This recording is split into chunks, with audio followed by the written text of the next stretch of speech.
Então, eu trouxe aqui um pouco do pensamento dos filósofos pré-socráticos. São filósofos, a maior parte deles vem antes de Sócrates, e eles buscavam qual seria o princípio explicativo, né, da multiplicidade do mundo. Ou seja, por que o mundo é como é? Por que as coisas se organizam de uma determinada forma? Por que existe ordem e não existe somente caos? Por que existe primavera, verão, outono, inverno? Nascimento, crescimento, amadurecimento, morte.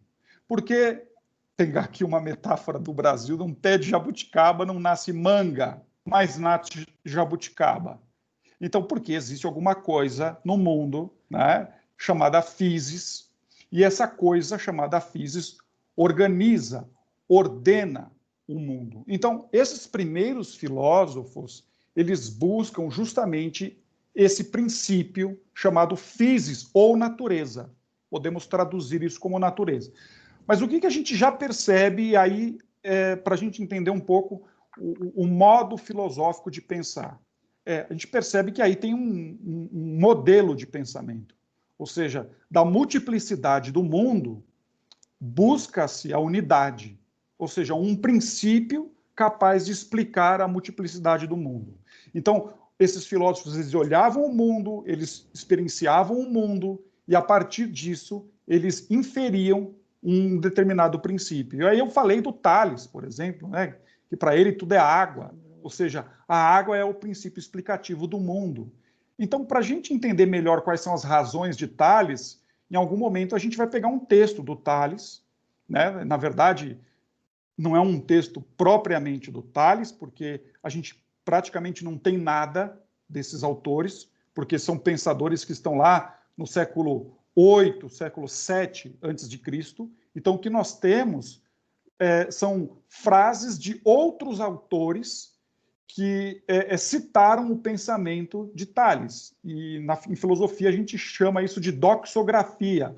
Doxo é opinião, grafos, escrito, opiniões escritas sobre um determinado autor. Então, como nós não temos um escrito do Tales, então nós vamos pegar, por exemplo, um autor como Aristóteles, que recupera o pensamento de Tales, e aí sim a gente vai tentar montar e entender um pouquinho o que dizia Tales de Mileto. Eu não sei se vocês lembram, mas eu dizia que às vezes a gente pode encontrar um autor que vem depois de Sócrates e também é chamado de pré-socrático. Então, por que isso tem acontece? O mesmo pensamento. Justamente, porque tem uma forma de pensar que é voltada ao cosmos, né? Voltada ao mundo, uma tentativa de entender como é o mundo e por que ele se organiza dessa determinada forma e qual é o lugar do homem no mundo. Inclusive, é tão interessante porque lá pelas tantas, o Tales ele diz assim, que o mundo está cheio de deuses. E é interessante quando a gente lê isso, o que será que ele quer dizer com isso, né? Na verdade, eu acho muito sugestiva essa frase, porque o que ele está dizendo é que se existe um princípio constitutivo do mundo, e esse princípio é eterno, imutável, então esse princípio eterno e imutável é uma manifestação daquilo que é divino. Então imagina só um grego como esse andando pela rua e olhando aquelas ilhas, e olhando os mares, os rios, as plantas, e se deparando com aquilo que ele concebe como divino. Então, veja, se você talvez encontrasse com o Tales na Paulista e perguntasse assim para ele, ô Tales, Deus existe? Talvez ele viraria para você e diria, você é cego?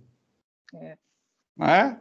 Porque para ele, a divindade ela é imanente, ela está presente no mundo. O mundo é uma manifestação daquilo que é divino. Então, esse é um ponto importante porque mostra que, de alguma maneira, a filosofia ela está em busca daquilo que é sagrado também.